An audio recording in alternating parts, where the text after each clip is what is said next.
qarindoshlar. Sharq Turkiston Surgundi hukumati televiziyasining xabarlar programmasini ko'rishinglarni qizg'in qarshi olamiz. Amerika, Angliya qatorliq g'arb davlatlari Xitoyning Sharq Turkistondagi Uyg'ur va boshqa Turkiy xalqlarga qarata yurgizayotgan vahshiy qilmishlarini Birlashgan Davlatlar Tashkiloti Kishilik huquq kengashida muzokara qilishga chaqiriq qildi. Xitoyning Tayvan haqidagi Amerika bilan bo'lgan urushida eng ko'p ziyon tortadiganlar Uyg'urlar bo'lishi mumkin. Tajovuzchi Xitoy hokimiyati Sharq Turkistondagi irqiy qirg'inchilikni kuchaytirish uchun Xitoy siyosiy maslahat kengashining kattovashi Wang Xitoy Islom jamiyatining kattovaşligiga tayinlagan. Tönde tafsiliy mazmunlarini diqqatingizga sunamiz.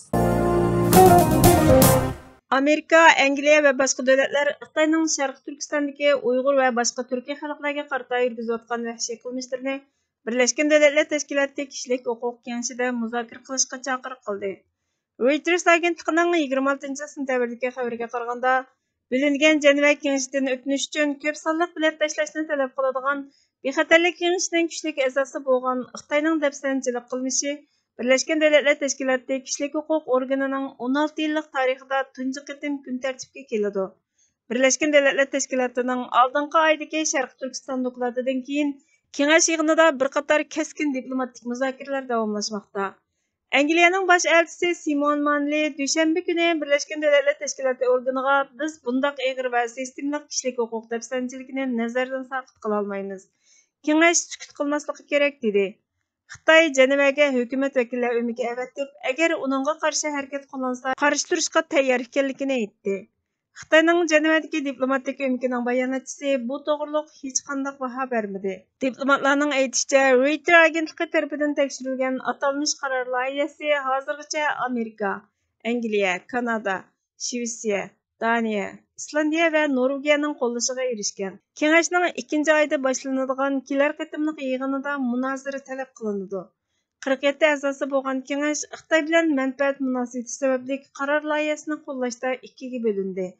O'tirg'i chiqadigan atalmish Shinjongni tekshirish qaroriga qaraganda buning aniqlik darajasi oz. Xitoy g'arb rahbarligidagi har qanday harakatga qarshi qo'llashni qo'lga keltirish uchun tirishmoqda. Kengashning 10 yetmagan a'zosi Birlashgan Davlatlar Tashkiloti huquq dokladini tanqid qilgan bayonotni qo'lladi. Sharq Turkiston surgundi hukumati buningga Twitter hisobidan inkos qaytarib, biz Amerika va Angliyaga o'xshash g'arb davlatlarini irqiy qirg'inchilikni oxirlashtirish uchun Xalqaro jinoiy ishlar sud mahkamasini Xitoyning Sharq Turkistonda sodir qilayotgan irqiy qirg'inchiligi va insoniyatga qarshi jinoyatlari ustidan tekshirish olib berishga chaqiriq qilishni o'z ichiga olgan ahamiyatli harakat qo'llanishga da'vat qilamiz dedi. Xitoyning Tayvan haqida Amerika bilan urushida eng ko'p hayotidan ayrilganlar, eng ko'p ziyon tortadiganlar Uyg'urlar bo'lishi mumkin. Taybey vaqtining 25 sentabrdagi Xitoyning irqiy qirg'inchilik ehtimoli degan temada e'lon qilgan maqolada aytilishicha, 26 milliondan ortiq Sharq Turkiston nufusining 45%ni egallaydigan Uyg'urlarning Xi Jinping boshlatgan siyosatning turtkisida 1 milliondan ortiq jazo lagerlari va turmalarga qamalganligi, 1,5 milliondan ortiq bolalarning davlatning yotoqliq maktablarida sodiq Xitoy fuqarosi qilib yetishtirilayotganligi, tug'ilish nisbatining %24 bilan %60% orasida tuvanlishi bir qancha davlat e'tirof qilgandek irqiy qirg'inchilikdan iborat.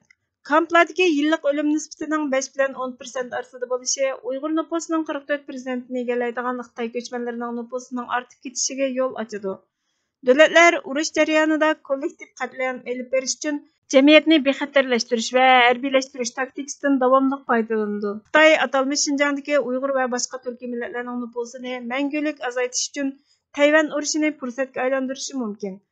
Tarixda, masalan, Gitler Yahudilarga irqiy qirg'inchilik yurgizish uchun Birinchi dunyo urushini qo'llandi.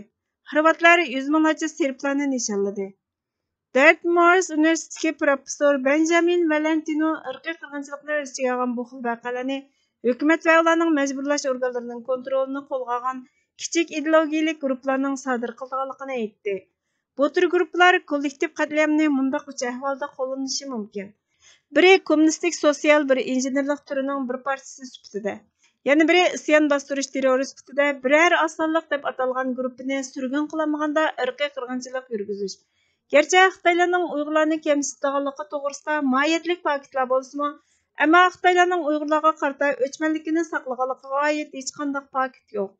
George Washington universitetining professori Alexander Donismo mag'lubiyat yoki qo'lga keltirish ta'siri g'albidan umidlangan hokimiyatlarning chorsizlik ichidagi osonliklarni nishon qilganligini aniqlab chiqdi. Bu ölçem bo'yicha Xitoy Uyg'urlarga irqiy qirg'inchilik strategiyasi yurgizayotidi. Xuddi Rossiya va Fransiyaga o'xshash. Agar Tayvanni o'tkazilish harakatida mag'lub bo'lsa, Xitoyning yuzlanishi texnik kuchayishi mumkin. Brown universitetining professori Omar Bartovning aytishicha, umumyuzlik tashviqot kishilarni oldin ola chekidan oshgan zo'ravonlik bilan shug'ullana oladigan qilib qo'ydi ekan. Xi Jinping bilan Xitoy Kommunistik partiyasining Xitoyga gullanish elib kelishdagi mashhurligi xalqqa millatchilik engini singdirib, millatchilik qilishga tayyorlaydi. Bo'libmi Uyg'urlarni nishon qilgan urushdagi nervining jiddiyligi xalqni millatchilik tashviqotiga yetadi. Xitoy jamoat xavfsizlik ministri va uning harbiy xalq qurolli saqchi qismi zo'ravonlik bostirishda unumli qurol bo'lib keldi. Atalmish Şinjan'da 380 yurish jazo lagerlari bor. Eng cho'ng yakka asliya 89 gektar keladigan Davanchangdagi Urumchi 3 nomerlik tutib turish markazi bo'lib, Yangi Dehlining sirtidagi Hindiston Rossiyaning ziyoda uchishini kerak qilmagan eng yaqin asosliq havo armiya bazasi Hinton havo armiya punktining shimolidan 1900 kilometr yiroqlikda. Gerçi Xitoyning bu rayondagi havo mudofaa asliyalari va oldin olish uskunalari zich bo'lmasmi, Amerikaning sobiq bombardimонchilari Hindistonning sirtidan o'rinlashtirilsa, nishonga yetish uchun aciz tanki aeroplanga tayinishi kerak. Boshqa bir hal qilish chorasi ularning Himalaya tog'ida mang'alaydiganligini faraz qilib, an'anaviy qurolliq charlig'icha boshqarilgan bomba ishlatish. Amerikaning Uyg'urlarga yordam qilishi Washingtonning Sharq Turkiston mustaqillik harakati bilan hamkorlashishini talab qiladi. Ichki qismida saqchi qurolliq qismi bor, yadro qurolliq kuchga ega bo'lgan raqibdan uzoqda harakat qilish g'alaba ato qilmaydi. Uyg'urlarning asosiy qismi qurg'oq tarim o'rmonlik va Teklimakan cho'lining atrofida. Eng oxirgi chora Beyjingni ogohlantirish. Atalmish Şinjandagi Uyg'urlarga qaratilgan irqiy qirg'inchilikqa chetishlik hukumat amaldorlarini aniqlashga kuch chiqarish. Hukumatsiz qurilishlarning bu tirishchanligi izchil davomlashib kelmoqda. Rossiyaning Ukrainadagi urush jinoyatiga qarshi avomning noroziligi bu majburiyatga qiyinchilik tug'dirdi. Hech bo'lmagandimi urush davridagi irqiy qirg'inchilikning yoshirin kuchini G'arbning qaror chiqaruvchilari e'tirof qilishi kerak. Bosh ministerimiz Salih Xudoyor apandi Twitter hisobidan buningga inkos qaytarib, erkin dunyo Uyg'urlarning mavjudligini saqlab qolish va davom qilayotgan irqiy qirg'inchilikni oxirlashtirish uchun Sharq Turkistonning mustaqilligini qo'llash kerak dedi. Türkiye'de chiqadigan Akit gazetining 24-sentabrdagi xabarida Xitoy Sharq Turkistondagi musulmon turi xalqiga qarshi islom dinini xitoylashtirish, din dushmanligi siyosatini texmi cho'nqurlashtirish maqsadida Xitoy siyosiy maslahat kengashi katiboshlar bilan Xitoy islom jamiyati katiboshlari bir yerga jam bo'lgan. Xitoy siyosiy maslahat kengashining xabariga qaraganda, tajovuzchi Xitoy hokimiyati Sharq Turkistondagi zulmni kuchaytirish uchun Xitoy siyosiy maslahat kengashining katiboshi Wang Yang Xitoy islom jamiyatining katiboshligiga tayinlagan. Egallangan ma'lumotlarga qaraganda 20-sentabr Beyjingda chaqirilgan atalmish Xitoy islom jamiyatining 11-navbatlik qurultayida katiboshlik vazifasini ustiga olgan Wang Yang Xitoy hukumatining islom dinini Xitoycha sotsializmga moslashtirish siyosatini texnik kuchaytirishning lozimligini ta'kidlagan. Xitoy Xuy millatining diniy e'tiqodiga hurmat qilish orqali xalqaro jamiyatda diniy erkinlik siyosatini yurgizayotganligini tashviq qilsa, Sharq Turkistondagi turk xalqining diniy e'tiqodini tamoman chekladi.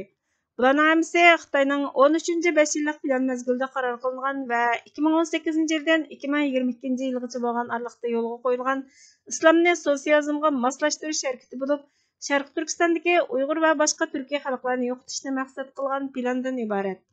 Xitoy hokimiyatining xitoylashtirish planining 5 yillik muddati oxirlashdi.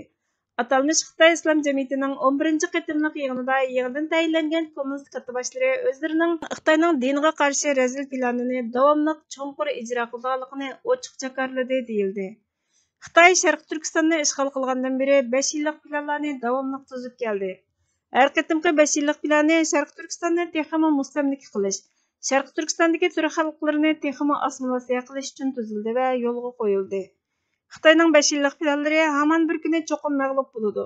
Sharq Turkiston Allohning yordami bilan Sharq Turkiston xalqining tirishchanligi, yengilmas ro'yi orqali mustaqilligini qo'lga keltirib, Sharq Turkistondagi turk xalqi hurlikka erishadi.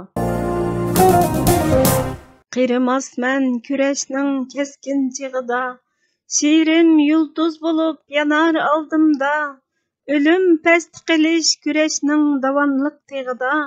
Chidam g'ayratning yangini har dam yodimda. Esilarman miltiq etib tavlangan qo'lga, yepsharman bayroq bilan alg'a atlagan yo'lga, kurash bayavini da harmasman asla. Yеңiş bilen kelip çıkımız kän galyp yolga. Yıllar meydany tutup qaqahlap gülme. Aldyňda gyzarışdyn artyk körmen ölümni. Qeretimän dep artyk köňül bölme. Ahyrky jenge atap goýarman oglumny. Yıllar deňizi dolqunluk bolsaňmy, upqullaryňny yarady bizniň karap. Ýylnyň ötüşi bilen korkutup baksaňmy, ijat yıllarny qeretidi dep berimiz jawap. Lutfullah Mutallibning Yıllarga jawap namlyk şiirinden elindi. Hörmetli görürmenler, haberlerimizden kögün alay üçün köp rahmet. Keler qıtımqı programımız görüşkice Allah'a amanet bolgaysızlar.